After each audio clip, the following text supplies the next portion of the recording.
Hello everyone, welcome back. You all are in my new blog. तो आप लोगों ने थंबनेल में देख ही लिया होगा कि आप लोग को आज हम क्या दिखाने वाले हैं, जिनके बारे में आप लोगों ने बहुत सुना होगा। और जो लोग फिजिक्स पढ़े हैं वो तो इनके बारे में ज़रूर सुने होंगे।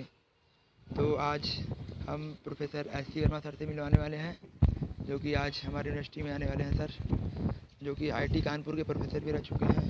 तो चलिए आज आप लोग को मिलवाते हैं इनसे। तो इस वीडियो में लास्ट तक आप लोग जुड़े रहिए और देखते रहिए। और ये वीडियो थोड़ा बड़ा होने वाला है, तो प्लीज़ इसको लास्ट से जरूर देखिए। तो चलिए अब हम लोग गांधी ऑडिटोरियम पहुंच चुके हैं, जहां पे हमारे एस.सी. वर्मा सर आने वाले हैं। तो अब हम लोग चलते हैं गांधी ऑडिटोरियम के अंदर।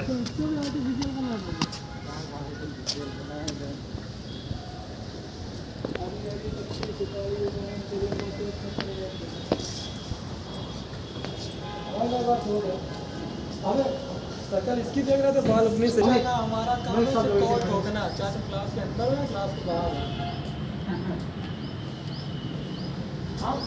हम करते रहेंगे तो कोड का कुछ। चलो सुरेंद्र फोन।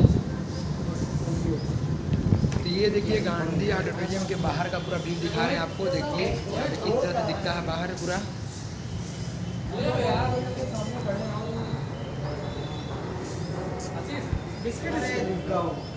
कसम से लाना भूल गया। ऑडिटोरियम के अंदर आ चुके हैं। देखिए यहाँ पे अभी ज़्यादा लोग नहीं आए फिलहाल, अभी कम ही लोग आए हुए हैं और हम लोग आ चुके हैं। इसको देखिए, एच.सी. वर्मा की कहानी, यहाँ पे जो भी प्रोग्राम होते हैं तो यहीं पे कराया जाएगा। समस्तीपुर के बाल्यकाल के विषय में थोड़ा थोड़ा आपको बताया था। उसी कहानी को अब और आगे बढ़ाना है। वो राजस्थान विद्यालय, उसके क्लास, उसके पहाड़ी पाठ बहुत महत्वपूर्ण थे। स्कूल खत्म होने के बाद शाम को 5 बजे के बाद सारे बच्चे जो पहाड़े पढ़ते थे वो मुझको बहुत अच्छी तरह से याद है। छोटे बड़े ये, और उसमें हम लोग भी, अपने परिवार वाले भी सब लोग उसमें शामिल होते थे। और 2 से लेकर के 20 तक की पहाड़े उनके स्थान ग्रहण करने के उपरांत ही अपने स्थान पर बैठने की कृपा करें। कृपया जोरदार तालियों से सबका स्वागत करिए। मैं विज्ञान महोत्सव के संयोजक doctor Sanjeev Kumar Shrivastava, doctor Brajesh Dixit, Shri Naveen Dubey and doctor Anupam Vyas ji से अनुरोध करूंगी कि वे आज के मुख्य अतिथि Padmashri professor SC. Verma sir, माननीय कुलपति sir professor Mukesh Pandey ji, dean science professor RK. Saini sir को इस मंच तक एस्कॉर्ट करें। और आप सभी से पुनः अनुरोध है कि अपना स्थान मंच पर ग्रहण करें।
के संरक्षक एवं प्रणेता, हम सभी के परम आदरणीय पूजनीय प्रोफेसर एस.सी. वर्मा साहब का मैं इस विश्वविद्यालय परिसर में हार्दिक वंदन अभिनंदन करता हूँ।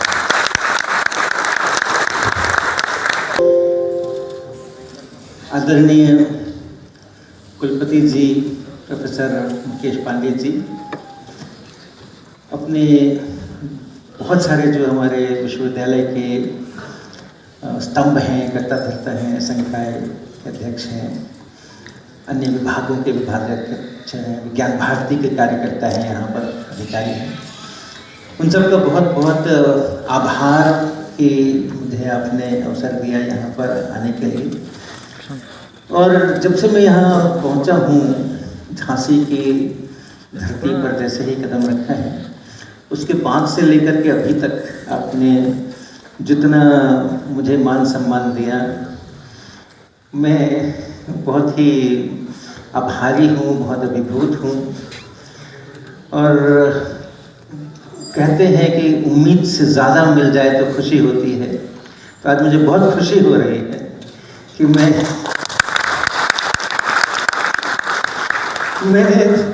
मैंने तो कुछ विशेष किया नहीं, मैं तो अपना पढ़ने में अच्छा लगा तो पढ़ लिया, पढ़ाने में अच्छा लगा तो पढ़ा लिया, नई चीज़ें नई विधाएं विकसित करने में अच्छा लगा तो कर ली। तो मैंने तो कुछ किया नहीं, जो कुछ किया अपनी खुशी के लिए किया। लेकिन उसके बाद भी इस देश ने मुझको इतना प्यार दिया, सभी शिक्षकों ने। और मज़े की बात यह है कि भौतिक विज्ञान मेरा अपना विषय है, मैं उसी का व्याख्याता रहा हूँ, उसी को पढ़ाता रहा हूँ। लेकिन अगर हिंदी विभाग के लोग, अर्थशास्त्र विभाग के लोग, होटल मैनेजमेंट के विभाग के लोग भी मेरा उसी आत्मानुभूति के साथ स्वागत करते हैं जैसा फिजिक्स डिपार्टमेंट के लोग करते हैं, तो ये सचमुच उम्मीद से बहुत ज़्यादा। ये नेशनल साइंस डे का सेलिब्रेशन है, बहुत ज़्यादा मैं अपने पास में नहीं है तो मैं सीधा नेशनल साइंस डे के बातचीत करूँगा। लेकिन ये है कि परिवार है वो मेरा परिवार बन गया है, और जिस भी प्रकार से हम इस भारत के विज्ञान की उन्नति के लिए बुंदेलखंड विश्वविद्यालय की जो इतनी भव्य यहाँ की संरचना है, प्राकृतिक अद्भुत प्राकृतिक छटाओं के अंदर में बसा हुआ ये विश्वविद्यालय का परिसर है, और आप जैसे बहुत ही तेजस्वी उसके नियंता हैं, लीडर्स हैं, एकेडमिक लीडर्स हैं, तो ये सब मिलकर के हम भारत की वैज्ञानिक प्रगति के अंदर में एक मजबूत योगदान यहाँ से करेंगे, और उसका मैं भी सहभागी बन रहा हूँ। तो ये मेरे लिए बहुत गौरव की, आनंद की बात है। हाँ, आप बढ़ाएं, वैज्ञानिक परंपरा को आगे बढ़ाएं। ये जो अपनी धरती है बुंदेलखंड की, वो बहुत ही पवित्र है, बहुत ही पवित्र है।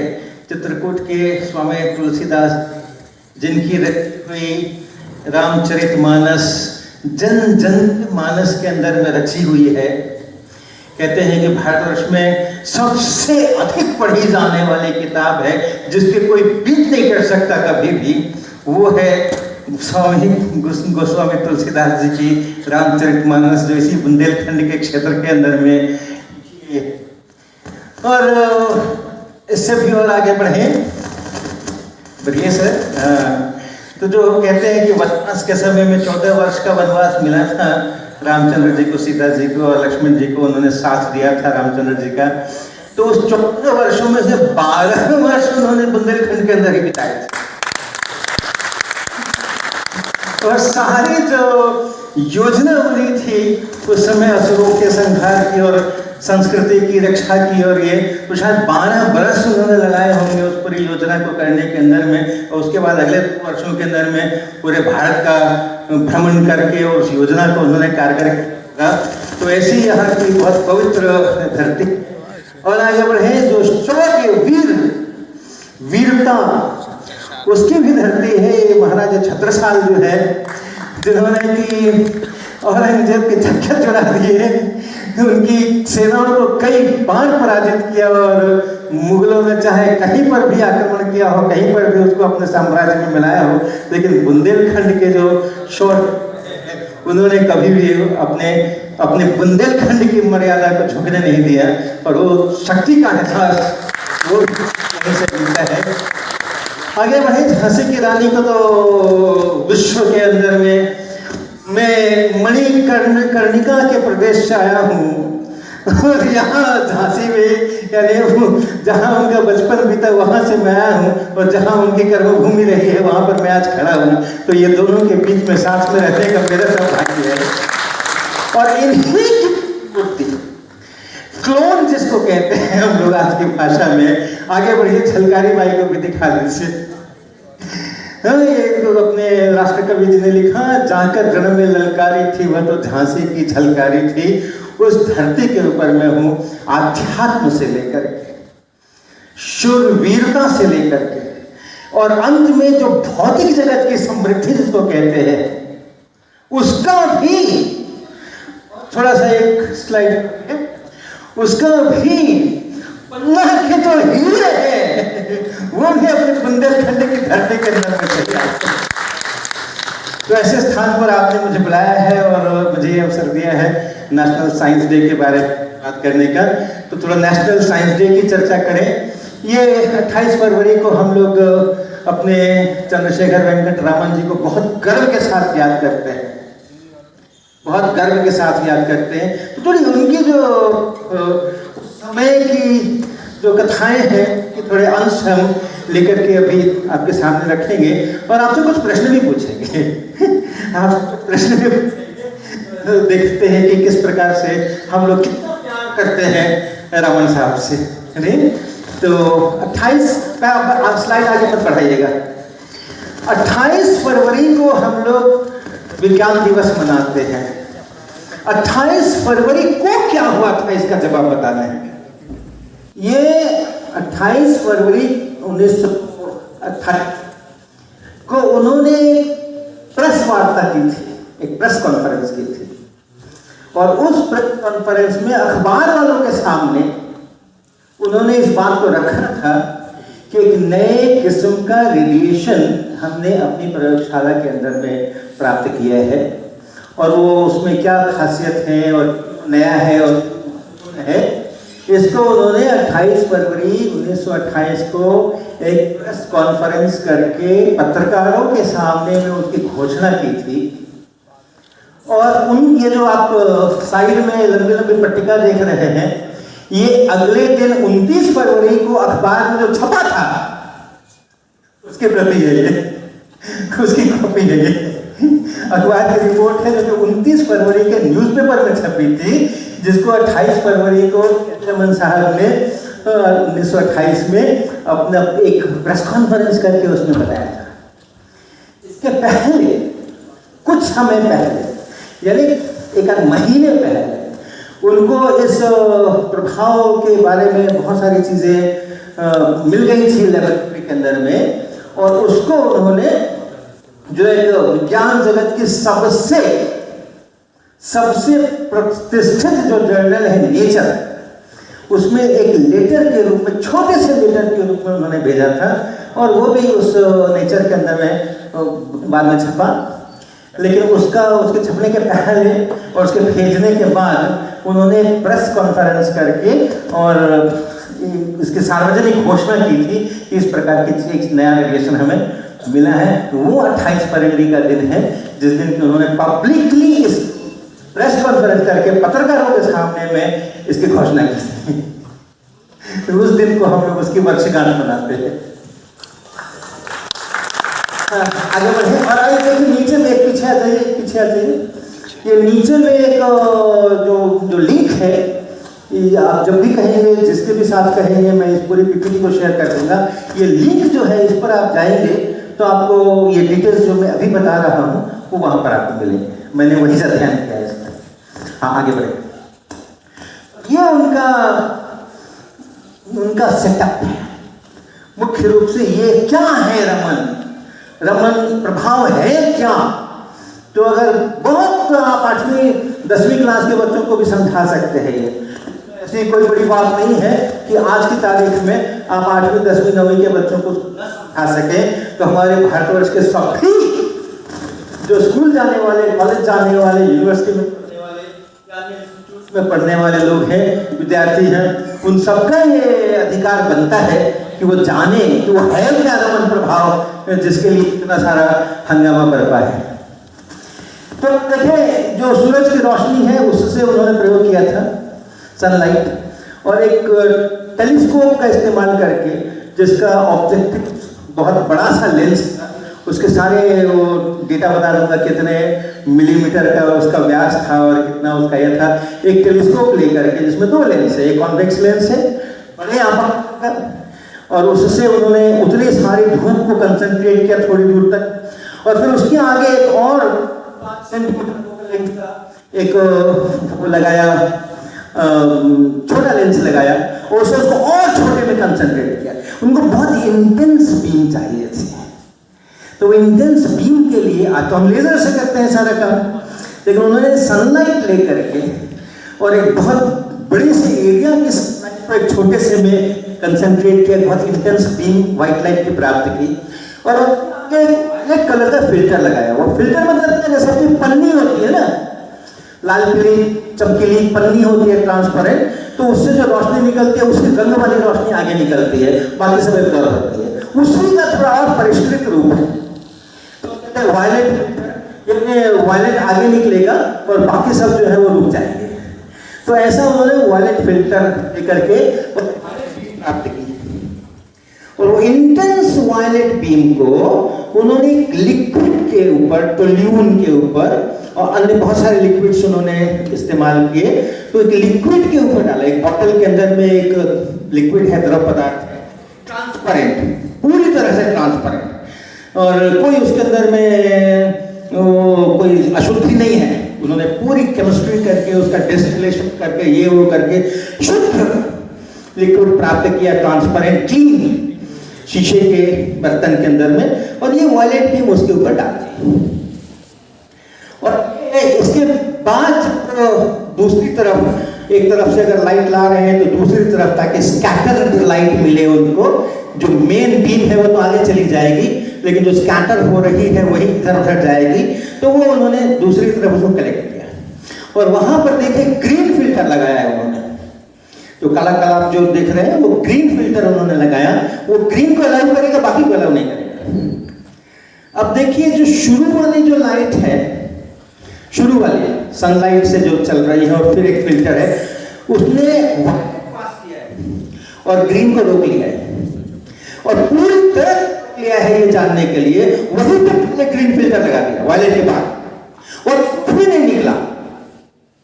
अगर अगर में लगा दिए तो कुछ भी नहीं निकला, इसने केवल वायलेट जला दिया, सारा ग्रीन पहले वाले में ही रुक गया, और दूसरा वाले के पास आगे मिला तो पास करेगा। तो यानी पहले कर लिया कि जो हम लिक्विड के ऊपर डाल रहे हैं रोशनी, उसमें ग्रीन भी नहीं है, लेकिन लिक्विड से होकर इसको आ रहा है, वो वायलेट आ रहा है, वायलेट तो आ ही रहा है, ढेर सारा वायलेट आ रहा है, उस वायलेट को रोक दिया ग्रीन फिल्टर से, और तब देखा कि ग्रीन निकल करके आ रहा है। तो ग्रीन पैदा कहां से हो गया? ग्रीन पैदा कहां से हो गया? क्योंकि लिक्विड के ऊपर तो ग्रीन हमने डाला ही नहीं था, लिक्विड पे तो केवल वायलेट डाला था, क्योंकि वो वायलेट फिल्टर है, उसने हर दूसरे रंगों को रोक लिया था, केवल वायलेट अलाउ किया। यही है रमन का प्रभाव, कि जो लिक्विड के मॉलिक्यूल्स हैं उस पर जब लाइट पड़ती है तो इस अलग किस्म की स्कैटरिंग होती है। हमारा आकाश नीला होता है, वो भी स्कैटरिंग के कारण होता है, सब लोग पढ़ते हैं, लेकिन वो स्कैटरिंग अलग प्रकार की है। अच्छा तो एक देखिए आगे क्या है, नेक्स्ट पे जाइए तो, हाँ ये जो भी मैंने बताया वो है व्हाइट करके ग्रीन लाइट है, तो नई किस्म की स्कैटरिंग है। और पढ़िए, हाँ अब ये प्रश्न है, नीले आसमान में नीला कहां है? नीला जब हम कहते हैं आसमान नीला है, तो जो नीला रंग में दिख रहा है वो कहां से आ रहा है? नीला रंग कौन बना रहा है? सब वाटर की रिफ्लेक्शन की वजह से। नहीं, पानी में नीला बनता है क्या? वो नीला जो मुझे दिखता है, वो नीली रोशनी जो मेरी आंखों में आती है, जिससे मुझे वो नीला नजर आता है, वो नीली रोशनी पानी बनाता है क्या? उसकी मैन्युफैक्चरिंग पानी में होती है क्या? व्हाइट बीम में सर 7 कंपोनेंट होते हैं। हाँ जी। जो ब्लू कलर होता है वो स्कैटर होता है आसमान। बिल्कुल बिल्कुल ठीक कह रहे हैं। जो कहां से नीला आ रहा है, वो शुरू से नीला था। वो जो व्हाइट कलर आ रही है सन से, जो सूरज से जो रोशनी आ रही है, वो व्हाइट लाइट है, उसमें ब्लू भी था। वही ब्लू उस जो मॉलिक्यूल्स हैं, चाहे वेपर के हो, वाटर के हो, जलवाष्प हो, या अपने ऑक्सीजन नाइट्रोजन के हो, वायुमंडल में जो गैसें हैं उसमें हो, कार्बन डाइऑक्साइड से, उसी से टकरा करके वही वाला ब्लू आ रहा है। वहां मैन्युफैक्चर नहीं हो रहा है। लेकिन रमन वाला जो ग्रीन है वो ओरिजिनल बीम से नहीं आ रहा है, वो उस लिक्विड के अंदर में मैन्युफैक्चर हो रहा है। इसीलिए ये नए किस्म का रेडिएशन है, नई किस्म की स्कैटरिंग है, जिसको रमन स्कैटरिंग कहते हैं। जो आसमान नीला होता है उसको रैले की स्कैटरिंग कहा जाता है। वो रैले की स्कैटरिंग कहलाती है, रैले स्कैटरिंग, और ये रमन स्कैटरिंग कहलाती है। यहाँ जो नया वेवलेंथ है, जो नया कलर है, उस लिक्विड से होकर के, लिक्विड से निकल रहा है, वहां उसकी उसकी उसकी उत्पत्ति हो रही है उस लिक्विड के अंदर। तो मुख्य रूप से ये रमन का भाव है कि जब लाइट पड़ती है और लिक्विड में वो जाती है, अवशोषित नहीं होती है, उस लाइट का वेवलेंथ बदलता है, उस लाइट का कलर बदलता है। एक और तरीका है जिसमें कि जो मटेरियल है तो उस पर लाइट पड़ती है, तो एक रंग की लाइट पड़ती है, दूसरा रंग की लाइट निकलती है। अगर आपने कभी आपके हाथ पड़ा हो तो स्कूल्स में, कॉलेजेस में जो प्रिज्म होते हैं, आपकी यूजी लैब के अंदर में अभी हमने देखा प्रिज्म स्पेक्ट्रोमीटर का प्रयोग है, तो वहां प्रिज्म रखते होंगे। तो बहुत सारे प्रिज्म ऐसे होते हैं कि आप उसको पकड़िए हाथ से और ग्रीन लेजर उसमें डालिए और साइड से देखिए, तो अंदर में जो आपको प्रिज्म के अंदर में लाल रंग की बीम दिखाई पड़ेगी। इधर से ग्रीन जा रही है और प्रिज्म के अंदर में जाकर के उसकी स्कैटरिंग होकर के जो इधर उधर दिखाई पड़ रहा है, आपको लाल दिखेगा। हाँ, वो डिफरेंट कलर है, वो ग्रीन के अंदर में लाल नहीं था, वो भी वही मैन्युफैक्चर हुआ, लेकिन उसको कहते हैं फ्लोरोसेंस। तो वो रमन ये भी नहीं है, क्योंकि फ्लोरोसेंस में क्या होता है कि जो एक फिजिक्स के अंदर लाइट की प्रॉपर्टीज में एक चीज आती है, पोलराइजेशन। एक ऐसे शीट होते हैं, इस प्रकार के प्लास्टिक शीट्स होते हैं कि वो बताते हैं कि उस लाइट में दिशा क्या है। उस प्रकाश आगे तो बढ़ रहा है, एक तो दिशा प्रकाश के चलने की है, दूसरी दिशा है कि प्रकाश की अपनी भी एक दिशा होती है, जिसको हम ट्रांसवर्स कहते हैं, उसके परपेंडिकुलर इलेक्ट्रिक फील्ड है, मैग्नेटिक फील्ड है। तो वो पोलराइजेशन कहलाता है, अपनी उसकी अपनी फील्ड की दिशा क्या है। तो जो फ्लोरोसेंस की बात कर रहा हूं, शीशे में इस प्रकार के कण होते हैं प्रिज्म के, किसी किसी प्रिज्म में, सभी में नहीं होते हैं, कि वो जब लाइट को एब्जॉर्ब कर लेते हैं और फिर अपनी लाइट देते हैं तो दूसरे कलर की देते हैं। लेकिन उसमें पोलराइजेशन का कोई संबंध नहीं होता है। जो इंसिडेंट वाला पोलराइजेशन है, उसकी जो दिशा है उसकी इलेक्ट्रिक फील्ड की, और जो दूसरी रंग की निकल रही है उसकी जो दिशा है, उन दोनों में कोई संबंध नहीं होता। रमन वाले में वो पक्का संबंध है, तो वो भी नहीं है, फ्लोरोसेंस भी नहीं है। इसलिए उसको नए किस्म का रेडिएशन नाम दिया उन्होंने, न्यू रेडिएशन, और भविष्य में उसको बाद में लोगों ने रमन स्कैटरिंग कहना शुरू किया। तो ये है वो रिसर्च। कोई ऐसा नहीं है कि उसके लिए आपको बहुत सारा क्वांटम मैकेनिक्स पढ़ना पड़ेगा, बहुत सारा ये करना पड़ेगा, आप उसको समझ सकते हो, समझा सकते हैं। पॉपुलर वर्जन बहुत आसान है इसका। हाँ, बढ़िया भैया। हाँ, अब देखो फिर से ये प्रश्न आ रहा है, रुक जाइएगा। ये जो रिसर्च किया, तो एक तो 29 फरवरी 1928 को अखबारों में निकला, लेकिन अखबारों में निकला हुआ रिसर्च जो है विश्व पटल के ऊपर मान्यता नहीं रखता है। तो उसके लिए किसी जर्नल में, जो स्थापित जर्नल है, जिसका कुछ मान्यता है, ऐसे जर्नल में, रिसर्च जर्नल में उसको पब्लिश होना पड़ता है। तो कहाँ पब्लिश हुआ था ये, उन्होंने कहाँ पब्लिश किया? नेचर में पब्लिश किया। ओके, बहुत बढ़िया। ओके, लेकिन नेचर में जो पब्लिश किया उसमें क्या था कि वो थोड़े हड़बड़ी में थे, थोड़ी हड़बड़ी में थे वो। बिल्कुल इतना सा मैं दिखाऊंगा आपको, इतना सा बिल्कुल पेपर है वो, लेटर है जरा सा, 2 पैराग्राफ टाइप का, उसमें सर उन्होंने बता दिया कि हमने किया, हमने वॉयलेट डाल ली और हमें ग्रीन मिला, और ये हमने 60 डिफरेंट लिक्विड से किया और सब में मिलता है। तो ये किसी एक लिक्विड की अपनी खासियत नहीं है, ये एक जनरल रूल है, ये एक जनरल रूल है नेचर में, बस उतना ही निकला था। ओके, आगे बढ़िए। तो ये जो है, ये देखिए, ये नेचर का पेपर है, मैंने पूरा नहीं लिया ताकि आप थोड़ा बड़ा बड़ा देख सकें, लेकिन इस पूरी लंबाई बहुत जरा सी है और एकदम क्वालिटेटिव 2 पैराग्राफ है उसके अंदर में, कोई डेटा नहीं है, कुछ नहीं है, राइट। तो वो है, नेचर में पब्लिश हुआ है वो जरूर, लेकिन उसके बाद जो मेन पब्लिकेशन है जिसमें कि उन्होंने पूरी जोरदार तरीके सारी चीजें अपनी बताई हैं और जिसके आधार पे उनको नोबेल प्राइज के लिए मनोनीत किया गया है, या नेचर वाले पेपर को पूरा तो विस्तार पूर्वक उसका है वो अगले पेपर में बताया है, और वो अगला पेपर है इंडियन जर्नल ऑफ फिजिक्स।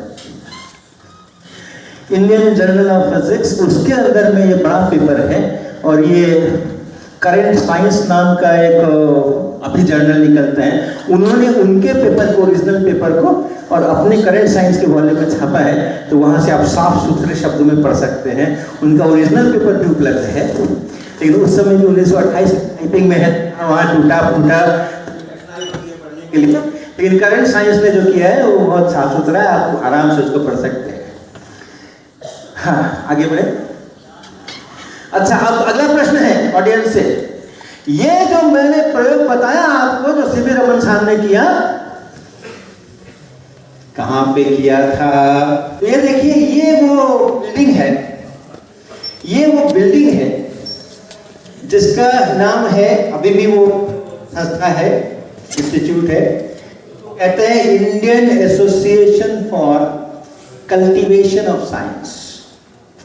अभी उसकी बहुत भव्य बिल्डिंग बन गई है। नहीं, ये जिस समय के सीवी रमन का प्रयोग, जिस समय की बात कर रहे हैं 1928 का, तो उसके पहले 1876 ईस्वी में ये संस्था बनी थी, ये Indian association of cultivation of science बना था, और ये बिल्डिंग है, पुरानी वाली बिल्डिंग है। अब इसका बहुत प्रेरणादायी इतिहास है इस संस्था का, या भी कार्यरत है और बहुत अच्छे रिसर्च हो रहे हैं वहाँ पे। भारत सरकार की एक बहुत प्रतिष्ठित इंस्टीट्यूशन है साइंस के लिए, और अब कई सारी चीजें उसमें और जुड़े हैं, बहुत रिसर्च होता है, बहुत प्यारा रिसर्च होता है वहाँ पे। 1876 में ये संस्था बनी थी, और इस बिल्डिंग के अंदर में सेटअप किया गया था। अब थोड़ा उसका इतिहास आगे बढ़ाते हैं। और 1928 में ये हुआ, तो सीवी रमन साहब उस समय क्या कर रहे थे? तो अभी जैसे बहुत अच्छे विद्यार्थी भी यहाँ पढ़ने के बाद, एमएससी करने के बाद या बीटेक करने के बाद, उनके ध्यान पे रहता है यूपीएससी, उनके ध्यान पे रहता है एडमिनिस्ट्रेटिव सर्विसेज। तो उसी प्रकार से क्योंकि जॉब है, अच्छी सैलरी होती है, अच्छा पोजीशन होता है, और आज इंडियन एसोसिएशन जो उन्होंने कल्टीवेशन ऑफ साइंस ज्वाइन किया, वो अपने प्यार फिजिक्स से जो उनको प्यार था, उसके लिए उन्होंने ऑफ आवर्स के अंदर ऑफिस का सारा काम करने के बाद उन्होंने ये लिया था। आगे बढ़ी। 1914 ईस्वी में उन्होंने ये कलकत्ता यूनिवर्सिटी में राजा बाजार साइंस कॉलेज को ज्वाइन किया। उस अपने अकाउंटेंट जनरल में उसका प्रमोशन हो चुका था, तो रिजाइन किया और वापस आए। भटक गए थे, रास्ता भटक गए थे। एमएससी तक वो बढ़िया रिसर्च कर रहे थे, बढ़िया एकेडमिक्स कर रहे थे, अच्छी पढ़ाई कर रहे थे, सब कुछ बढ़िया चल रहा था, लेकिन वो एकेडमिक्स के रास्ते से भटक करके वो उसमें चले गए थे, सरकारी नौकरी वाले रास्ते पे चले गए थे। 1914 में भूल सुधार की, और भूल सुधार करके वापस यहाँ पे आए, और जो सैलरी उनको मिलती थी उससे लगभग आधी सैलरी पे उन्होंने इसको ज्वाइन किया, क्योंकि ये उनकी अपनी प्राकृतिक नियति थी, ये उनका अपना नेचुरल इंस्टिंक्ट था। वापस लौट कर के आए। अब ये 210 पाव बाजार की बिल्डिंग नहीं रही होती, और उन्होंने अपने फिनांस और अकाउंटिंग और ये उसी में उलझे रहे होते, तो शायद हम आज यहाँ भाषण नहीं दे रहे होते हैं। तो वो जो उनको एक फिर से उस आग को जो ढक गई थी आग से, उस आग को जीवित रखने का, उस ज्योति को अमर रखने का जो इस बिल्डिंग ने काम किया, इस साइन बोर्ड ने काम किया 210 पाव बाजार में, उसके कारण से वो आग दहकती दहकती दहकती दहकती अंत में उनको वापस खींच करके ले आए। उन्होंने कलकत्ता में इस राजा बाजार साइंस कॉलेज को के कैंपस में उनको अपॉइंटमेंट प्रोफेसर के रूप में दिया गया। आगे बढ़िए। अच्छा, ये जो Indian association of cultivation of science है, उसकी स्थापना किसने की थी? 1876 में बना था, मैंने अभी आपको कहा। स्थापना किसने की थी, किसने था और क्यों किया था? ऐसा एक बनाओ, यूनिवर्सिटी नहीं है, ध्यान रखिएगा, वो किसी यूनिवर्सिटी का पार्ट नहीं है, कोई सरकारी संरक्षण नहीं है, किसी के ऑर्डर से वो नहीं बना है, और वो यूनिवर्सिटी भी नहीं है, वो डिग्री भी नहीं देती है। वहां पे कोई जाएगा तो उसको कोई सर्टिफिकेट भी नहीं मिलने वाला कि इसने ये वाला कोर्स यहां आकर के पूरा किया। वो एक खुली लेबोरेटरी है, किसी को अगर कुछ करना है तो आ जाओ। कई सारे लोग वहां कर रहे हैं, जो कर रहे हैं देखो, आपको मन लगे तो किसी के साथ लग जाओ, नहीं आपके मन में खुद से कोई है तो अपना एक अलग सेटअप बनाओ और अपना शुरू कर दो। वहां पे जो समझ में आए, कोई सिलेबस नहीं है, कोई एग्जामिनेशन नहीं है, कोई सर्टिफिकेशन नहीं है, कोई डिग्री नहीं है, ऐसी लेबोरेटरी बनाने का किसको ख्याल आ गया भाई? किसने बना दिया ऐसी लेबोरेटरी और क्यों बना दिया? महेंद्रलाल सरकार। हाँ, क्या थे वो? साइंटिस्ट थे, फिजिक्स रिसर्च वगैरह करते थे यूनिवर्सिटी में, ये पता नहीं है लेकिन नाम बिल्कुल सही बताया आपने, महेंद्रलाल सरकार। ये महेंद्रलाल सरकार ने इसको पूरी जो केंद्रीय भूमिका थी, वो महेंद्रलाल सरकार नाम के एक व्यक्ति की थी। और वो थे कौन? आगे के स्लाइड में चलिए। इसको बनाया आत्मनिर्भर भारत का वो बहुत बड़ा प्रयोग था, वैज्ञानिक चिंतन का प्रयोग था। ये उस समय में 1857 का जो स्वातंत्र समर था वो जस्ट खत्म, और उसके बाद बहुत सारी जो राष्ट्रीय ताकतें थी, राष्ट्रीय सोच वाले लोग थे, उनके अंदर ये उबाल था, नेशनलिज्म था कि ये अंग्रेजों की दास्ता से हमें मुक्ति चाहिए। ये स्वातंत्र समर खत्म हो गया है, लेकिन अंग्रेजों की दास्ता से हमें मुक्ति चाहिए ही चाहिए। और जो यूनिवर्सिटीज थी उस समय में, कॉलेजेस थे, उच्च शिक्षा के जो संस्थान थे ब्रिटिश सरकार के अंतर्गत, उन सब में अपने अंग्रेजी सरकार की सुविधा के अनुसार, अपनी अंग्रेजी सरकार की आवश्यकता के अनुसार शिक्षा दी जाती थी, ताकि लोग वहां से बढ़कर के उस सरकार को चलाने में, अंग्रेजों का साम्राज्य भारत में चलाने में सहयोग कर सके। और हो रहा था। आज भी जैसे यूनिवर्सिटी से यहाँ वहाँ से पढ़ के लोग फिर सरकार को सहयोग करने के लिए और उनकी जो विभिन्न प्रकार के शासकीय संस्थाएं होती हैं उसमें जाते हैं, वही था। तो ये अलग विचार आया कि नहीं, पढ़ाई जो है वो ऐसी होनी चाहिए जो भारत के अनुरूप हो, हिंदुस्तान की भलाई के लिए हो, और वो तब होगा जबकि ऐसा इंस्टीट्यूशन होगा जिसका सारा कंट्रोल भारतीयों के हाथ में होगा।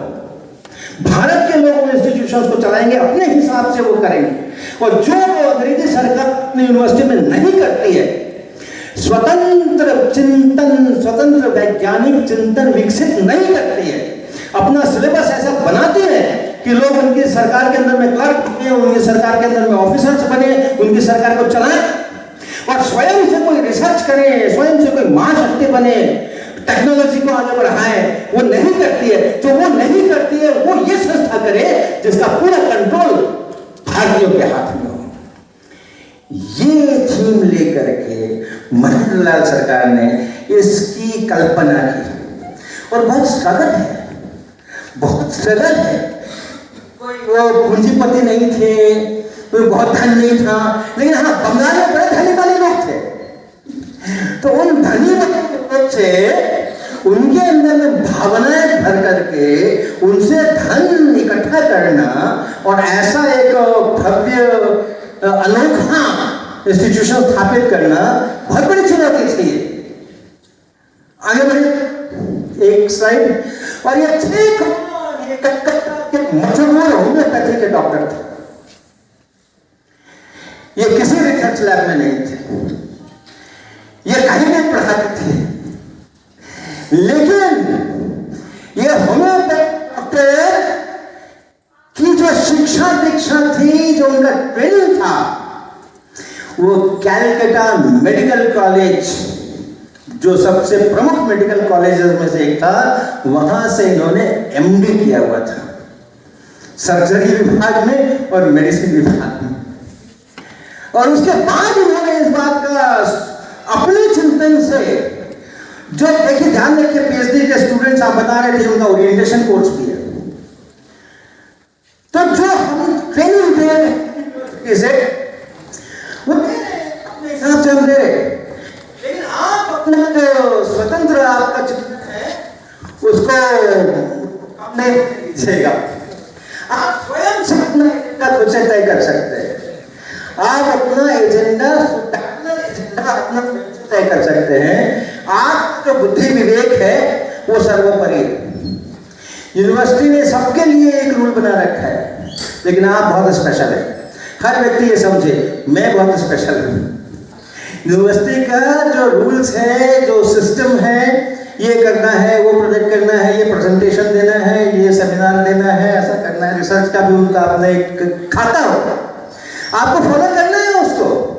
एमडी की डिग्री लेना है और जो यूनिवर्सिटी पढ़ा रही है, करने को कह रही है, उसको पूरी तन्मयता के साथ करना है, लेकिन यूनिवर्सिटी के अनुसार ढल नहीं जाना है।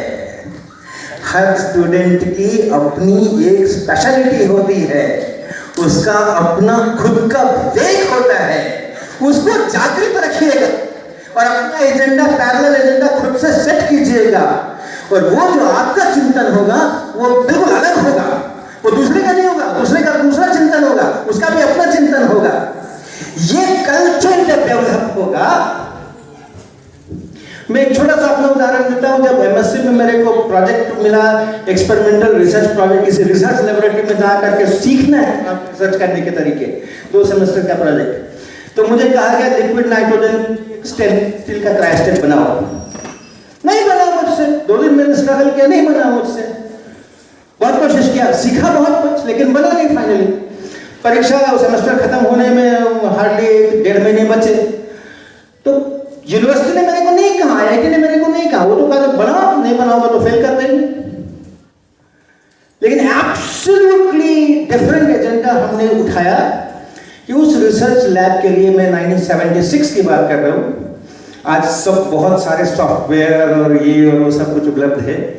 हमने उस रिसर्च लैब के लिए पहली बार कंप्यूटराइज्ड सॉफ्टवेयर प्रोग्राम लिखने का बीड़ा उठाया, मैं करूँगा। और मुझको कोई विशेष अनुभव नहीं था। पहले सेमेस्टर में छोटा सा बहुत जनरल कोर्स मैंने केवल किया था कंप्यूटर लैंग्वेज का, फोर्ट्रान। लेकिन उस एजेंडा पे काम करके मैंने उस रिसर्च लैब को एक गिफ्ट दिया, जिस रिसर्च लैब में मुझे कहा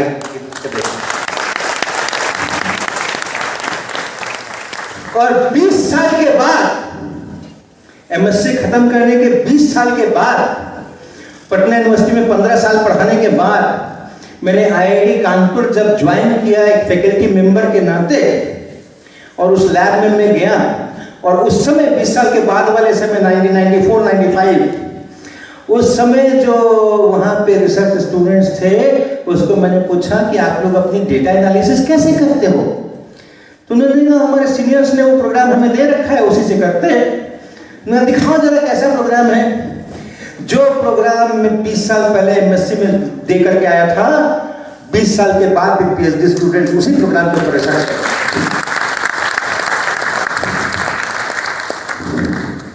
तो अच्छे ग्रेड प्राप्त करना, यूनिवर्सिटी को खूब खुश रखना।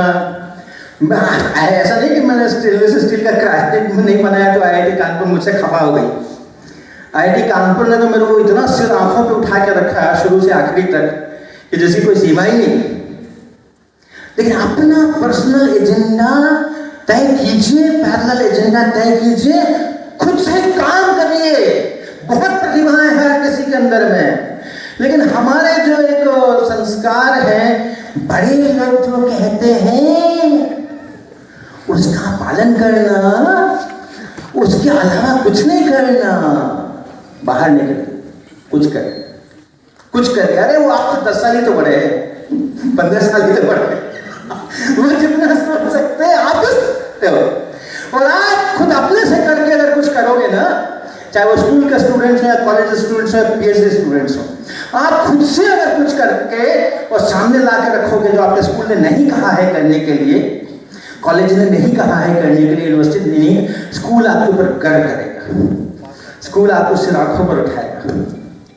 तो इस प्रकार एमडी होने के बावजूद स्वतंत्र चिंतन से उन्होंने तय किया कि नहीं, होम्योपैथी इज वेरी। और कलकत्ता के मशहूर होम्योपैथ बने वो, और बहुत दूर दूर तक के पेशेंट्स और बड़े राजा महाराजा लोग भी इनसे इलाज कराते थे कलकत्ता में आकर। और उन्होंने साइंस के लिए Indian association of cultivation of science की स्थापना की। ये थे महेंद्र लाल सरकार। आगे बढ़े। उनका संदेश ये था, मैं पढ़ रहा था उनके कई सारे जो लेख वगैरह छपे हुए हैं, मैं पढ़ रहा था, एक बहुत प्यारा सेंटेंस ये नजर आया मुझको कि आप साइंस के कंज्यूमर बन के मत रहो। किसी ने साइंस की, किसी ने टेक्नोलॉजी की, आप उसका इस्तेमाल कर रहे हैं, आप उसके कंज्यूमर हो, प्रोड्यूसर भी रहो। आप प्रोड्यूस करो साइंस को, आप प्रोड्यूस करो टेक्नोलॉजी को। ये सोच थी, केंद्र में ये बिंदु था उनका इसको स्थापित करने के। चलिए आगे बढ़े, थोड़ा तेजी से चलना है भैया। अब चूंकि विज्ञान भारती भी इसके आयोजनों में है, और विज्ञान भारती का एक बड़ा एजेंडा है कि अपने प्राचीन भारत में भी विज्ञान की बड़ी गरिमामयी परंपरा रही है, और भारतवर्ष के लोगों को नहीं पता है, अधिकांश लोगों को नहीं पता है, स्कूल के विद्यार्थियों को नहीं पता है। तो उसका विज्ञान कि हमने यहाँ प्राचीन काल से ही वैज्ञानिक की परंपरा है, वो भी है। तो एक दो स्लाइड उसकी भी चले। ये न्याय वैशेषिका कुछ कोट्स हैं। ये न्याय वैशेषिका जो है एक दर्शन है और एक वैशेषिका दर्शन है। अपने अच्छे दर्शन कहे जाते हैं भारतवर्ष के अंदर में, उनमें से लेकिन दोनों में इतना इंटरलिंकिंग है कि थोड़े समय के बाद एक ही दर्शन हो गया, उसको न्याय वैशेषिका दर्शन कहते हैं। पूरी तरह मटेरियलिस्टिक है वो, पूरी तरह मटेरियलिस्टिक है। वैसे तो अपने भारतवर्ष में अध्यात्म और विज्ञान हमेशा साथ साथ चले हैं, हमेशा साथ साथ चले, लेकिन इसका न्याय वैशेषिका का जो सारा फोकस है वो मटेरियल साइंस के ऊपर है, वो स्पिरिचुअल साइंस के ऊपर ऑलमोस्ट नहीं है, थोड़ा सा है, लेकिन पूरा वो मटेरियल साइंस मैटर के ऊपर है। और उसमें से प्रकाश के बारे में, जो कि रमन इफेक्ट की बात मैं कर रहा हूँ, साइंस डे का ये लेक्चर चल रहा है, तो वो प्रकाश वाला ही मैंने उठाया है। उसके आप देखिए क्या क्या बताया है। प्रशस्त ये बहुत बड़े फिलोसोफर हम कह सकते हैं इनको, और इनका जो काल है वो कुछ 6-7वीं शताब्दी के आसपास का है। और आप देखिए अभी जितना न्यूटन से और गैलीलियो से और जितना भी आप पढ़ते हैं, मैक्सवेल वगैरह सब पढ़ते हैं, ये सब 17वीं शताब्दी से ही शुरू होता है मामला है। उसके पहले यूरोप के अंदर में और कोई विज्ञान का ऐसा कुछ वर्णन मुझे तो पता नहीं है कि कुछ होता होगा। और ये 7वीं शताब्दी की बात कर रहे हैं हम। और लाइट के बारे में जो उनका है, स्ट्रीम ऑफ पार्टिकल्स, ये बड़ा बहस है, ये बहुत लंबी बहस चली है ये कि लाइट जो है वो स्ट्रीम ऑफ पार्टिकल्स का वेव्स है। और ये तो बहुत बड़े न्यूटन से लेकर के और बहुत सारे इस डिबेट के अंदर में इन्वॉल्व रहे हैं और 100 साल तक इसका फैसला नहीं हुआ है। 100 साल के बाद ही आइंस्टीन आने के बाद इसका फैसला हुआ है। और वो मेरा जैसे होता है ना, जब दो लड़ते हैं तो तीसरा बीच विचार करता है तुम भी ठीक समझौता कर लो। तो आइंस्टाइन ने वही किया, एक तुम भी ठीक, प्रकाश जो है तो पार्टिकल्स भी है, प्रकाश वेव भी है, लड़ाई। और रमन का जो प्रभाव है वो भी पार्टिकल, लाइट के पार्टिकल नेचर को ही आगे जाके स्थापित करता है। सीवी रमन का जो रमन स्कैटरिंग है वो भी उसकी जब फर्दर एनालिसिस करेंगे तो उसके पार्टिकल नेचर को ही वो स्थापित करता है पार्टिकल नेचर। यहां देखिए, light is stream of particles, कोई अणु परमाणु नहीं होते उसके। न्याय वैशेषिका में अणु परमाणुओं की बड़ी बात की गई है। मैटर के सबसे छोटे जो होते हैं उनको परमाणु, फिर परमाणुओं से मिल करके अणु, 2 परमाणु मिलते हैं, 3 परमाणु मिलते हैं, उसकी बड़ी चर्चा है। और इसके बारे में कहा गया है कि इसके अणु परमाणु नहीं होते, फिर भी ये पार्टिकल्स हैं।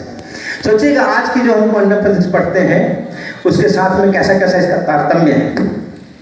Going in straight line from the source, ये पार्टिकल्स हैं। सोर्स से न्यूटन की यही भाषा थी, न्यूटन की यही भाषा थी। हालांकि अणु परमाणु नहीं है ये न्यूटन को नहीं पता था, न्यूटन उसको अणु परमाणु ही मानते थे। उसके पार्टिकल्स हैं, उनमें मास है, मटेरियल पार्टिकल्स हैं। सोर्स से स्ट्रेट लाइन में चलते हैं विद अनकंसीडरेबल स्पीड्स, बहुत ज्यादा स्पीड से चलते हैं। और capability of light in passing through the inter atomic spaces, कुछ चीजें ट्रांसपेरेंट क्यों होती हैं, कुछ चीजों से होके आर पार क्यों दिखाई देता है, खिड़की के शीशे में से आर पार क्यों दिखाई देता है, दीवार के आर नहीं दिखाई देता है। तो कहते हैं जो इंटर एटॉमिक स्पेस है, अगर मटेरियल ऐसा है, उसकी रचना ऐसी है कि उस इंटर एटॉमिक स्पेसेस में से होकर के आगे तक रास्ता है, तो वो चीज़ ट्रांसपेरेंट होती है क्योंकि लाइट उसमें से होकर निकल जाती है। और जिसमें बेतरतीब है वो, तो लाइट से बाहर नहीं निकलती है। 7वीं शताब्दी के शब्द सुनिएगा, 7वीं शताब्दी के शब्द ये। तो अपने यहाँ किस प्रकार की रिफ्लेक्शन कही गई है कि एटॉमिक सरफेस से वो टकरा करके वापस लौटते हैं। तो अपने यहाँ एक बहुत जबरदस्त परंपरा इसकी विज्ञान की रही है। तो इसकी एक झलक ये है, तो बहुत सारी चीज़ें हैं, पूरा लेक्चर हो, बहुत अलग अलग चीज़ों पर एक लेक्चर हो सकते हैं इसके ऊपर। लेकिन हमारा जो इतिहास है विज्ञान का, बहुत पुराना इतिहास है, बहुत पुरानी परंपरा है। स्वतंत्र सोच, स्वतंत्र सोच, ये केंद्र बिंदु में हमारे रहा है, आज भी है। जितना हम स्वतंत्र सोच विकसित अपनी करेंगे उतना हमारा विज्ञान जो है वो आगे बढ़ेगा। तो धन्यवाद बहुत बहुत सभी को, नमस्कार।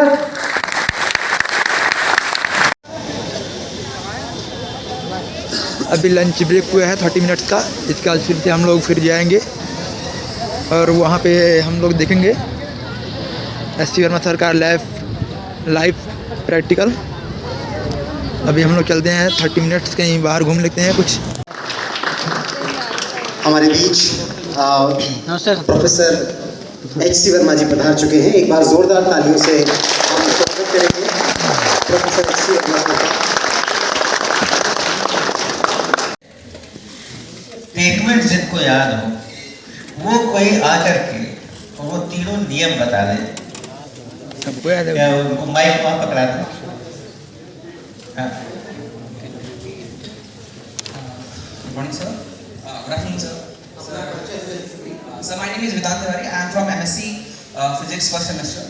And sir, the first law of motion is the law of inertia, which says that any body is still in rest or in motion until and unless a force is applied to it.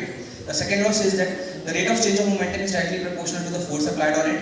And the third law says that every reaction has equal and opposite reaction. Good. याद है ना सबको? Revise हो गया ना, है ना? ये रिवाइज करवा दिया था, अब उसी के ऊपर हमारी चर्चाएं चलेंगी। तो देखो, हम आपको दिखा रहे हैं कि हमारे पास ये माचिस है और इस माचिस के 2 भाग हैं। ये जो भाग है जो आगे पीछे निकलता है बाहर, इसको हम बोलेंगे ड्रॉअर। जैसे टेबल में ड्रॉअर ऐसे खींच के निकालना, तो वैसे इसको ऐसे खींच के निकाल सकते हैं, बंद कर सकते हैं। और जो उसके ऊपर वाला है जिसमें कंपनी अपना नाम छापती है, इसको हम बोलेंगे कवर।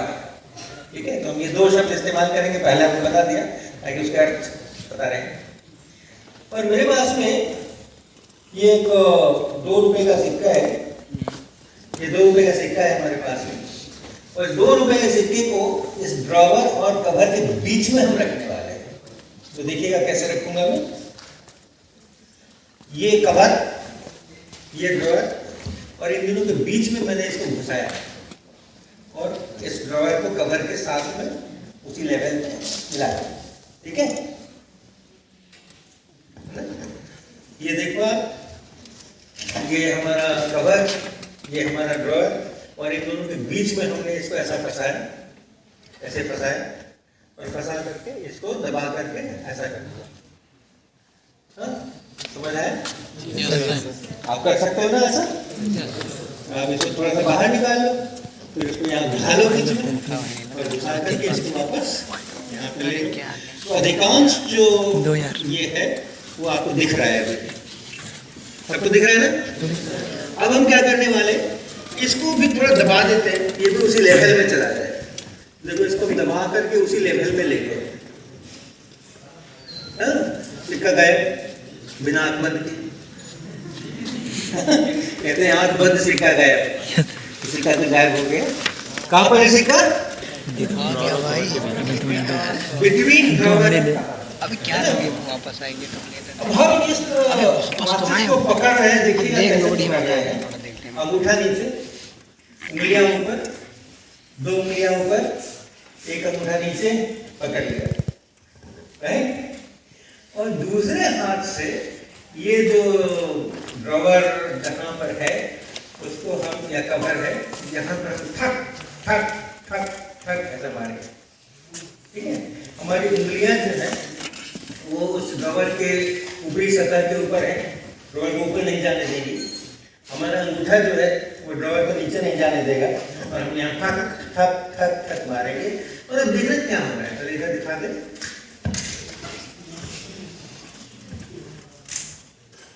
देखो, हम इसको ठोक रहे हैं,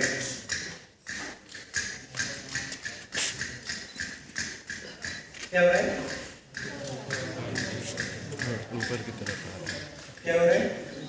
हमने यहाँ से शुरू किया था, हमने यहाँ से शुरू किया था, ऊपर आ रहा है। Yes sir. और स्ट्रॉ को मुंह में रखना है और जूस पीना है। ठीक है, जैसे ही हम कहेंगे 1 2 3 स्टार्ट, और सारे लोग एक साथ हाथ में गिलास पकड़े हैं, उनमें स्ट्रॉ रखेंगे।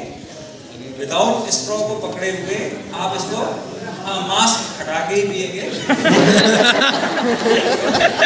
तो एक बार देखें, कितने लोग तैयार हैं, इनके लिए थोड़ा तालियां बजाएं।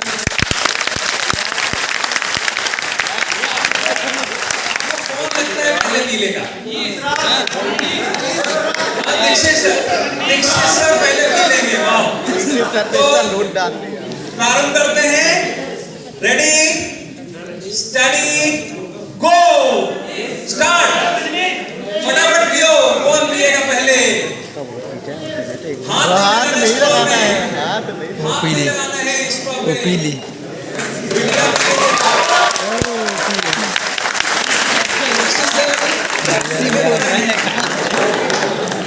तो खूब लड़ी मर्दानी में, तो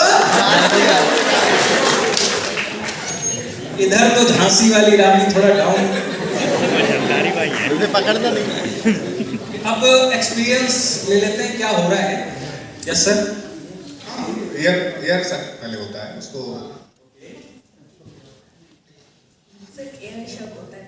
एयर सक होता है। नहीं, रुक जाइए सर वही एयर सक हो रहा है। आपको जूस भी पीजिए। स्ट्रॉ को लिफ्ट किया तो इजी रहा। सर एक लिमिट तक आप आगे करके एयर, ये लोग कह रहे एयर सक कर रहे हैं, हम जूस दे रहे हैं, ये एयर सक कर रहे हैं। प्रॉब्लम कहाँ है? वही तो कृपा किसमें? एयर तो हर जगह है, इनके लिए तो पहले पी गट पी गई, ये भी पी गए, लेकिन ये लोग 3 लोग एयर सक करते रहे। हम कह रहे थे जूस पियो, ये एयर सक। तो सर क्या प्रॉब्लम हो रही थी, एयर सक क्यों कर रहे थे आप? तो देखो हुआ क्या कि हमने इनके जो स्ट्रॉज दिए हैं, जो लोग नहीं पी पाए हैं, उनके स्ट्रॉज में कुछ छेद किए हुए हैं। बहुत मेहनत का काम किया आपने।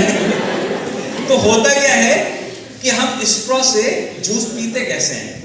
तो हम क्या करते हैं, जो पाइप है ना, जो पाइप है उसके अंदर हम प्रेशर को क्या करते हैं, we are creating low pressure inside the straw.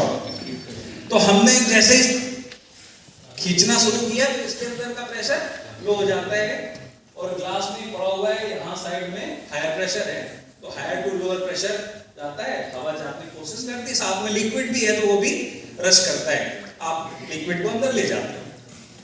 अब हमने क्या किया, इनके यहाँ पे स्ट्रॉ में छेद कर दिया है, 5-6 छेद है यहाँ पे। अब जैसे ही इन्होंने लोअर प्रेशर किया, यहीं पे प्रेशर डिफरेंस बना और हवा यहीं से घुसने लगी। इन्होंने क्या किया, लंग्स में क्या भर लिया, हवा पी गए। एक बार पी गए, फिर थोड़ी देर बाद क्या होगा, रिलीज किया। अंदर का क्या है सिस्टम, आयतन बढ़ाना है, तभी क्या है कि वॉल्यूम इंक्रीज करना है। फिर वही किया, फिर थोड़ी देर बाद हवा पी गए, बाद में गड़बड़ का है। तो अगर आप पी जाओ सब, तो अगर आपको पकड़ के पी सकते हो, रख सकते हैं यहाँ पे, लगा के भी पी सकते हैं, जरूरी नहीं है। तो अब स्ट्रॉ तो मतलब जूस तो पी लिया, अब एक थोड़ा मेहनत का काम कराते हैं। सर उतनी देर से डंडा पकड़ा रहे हैं और ये यहीं की स्केल है।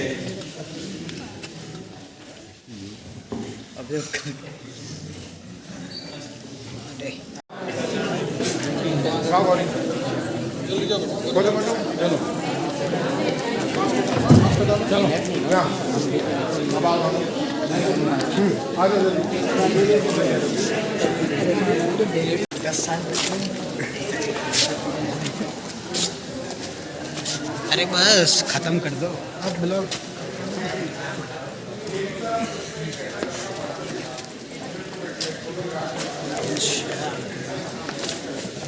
और